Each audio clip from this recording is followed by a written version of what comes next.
Welcome to சுடு தண்ணி. இன்னைக்கு நம்ம வீடியோவில் ரொம்ப இன்ஸ்டண்ட்டாக செய்யக்கூடிய ஒரு சட்னி ரெசிபி தான் பார்க்க போகிறோம்.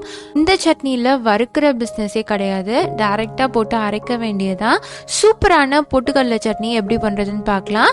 இதோட இன்க்ரீடியன்ஸை நான் டிஸ்கிரிப்ஷன் பாக்ஸில் கொடுக்குறேன். இப்போ வாங்க சேர்ந்து சமைக்கலாம். ஃபஸ்ட்டு இதுக்கு 3 சில்லு தேங்காவை வெட்டி வச்சுருக்கேன், அதை சேர்த்துக்கிறேன். இது கூட 4 வரமிளகாய், கூடவே 3 பல் பூண்டு, 1 துண்டு புளி, 1/2 டீஸ்பூன் கல்லுப்பு, 3 டேபிள் ஸ்பூன் பொட்டுக்கடலை, இது எல்லாத்தையும் சேர்த்துக்கலாம்.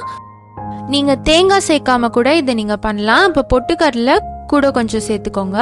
தேங்காய் சேர்க்கறதுனால நான் வெறும் 3 டேபிள் ஸ்பூன் தான் எடுத்திருக்கேன். தேங்காய் சேர்க்கலைன்னா 5 டேபிள் ஸ்பூன் சேர்த்துக்கோங்க. இப்போ இதை நல்லா அரைச்சிடலாம். இப்போ இதை நல்லா ஃபைனாக அரைச்சிட்டேன். கட்டி இல்லாமல் நல்லா ஸ்மூத்தாக அரைச்சி வச்சுக்கோங்க.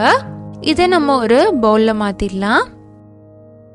இந்த மிக்சியில் கொஞ்சமாக தண்ணி சேர்த்து அந்த தண்ணியை இது கூட சேர்த்துக்கோங்க. ஜென்ரலாக பொட்டுக்கடலை சட்னி கொஞ்சம் தண்ணியாக தான் இருக்கும். நீங்கள் தேவைப்படுற அளவுக்கு தண்ணி சேர்த்துக்கோங்க. இதை நல்லா மிக்ஸ் பண்ணி விட்டுடலாம்.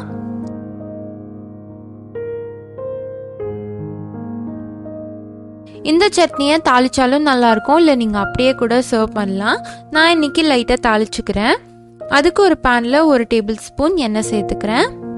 இதில் 1 டீஸ்பூன் கடுகு, 1 டீஸ்பூன் உளுத்தம் பருப்பு சேர்த்துக்கலாம். இது பொரிஞ்சதும் 2 வரமிளகாய் சேர்த்துக்கிறேன்.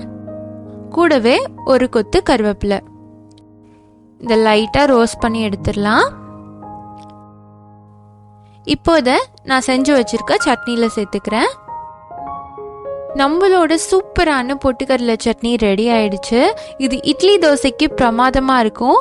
இட்லியோட சர்வ் பண்ணும் போது கொஞ்சம் தண்ணியாக சர்வ் பண்ணிங்கன்னா ரொம்பவே டேஸ்ட்டாக இருக்கும். அதில் ஊற்றி சாப்பிட்ற மாதிரி இருக்கும்.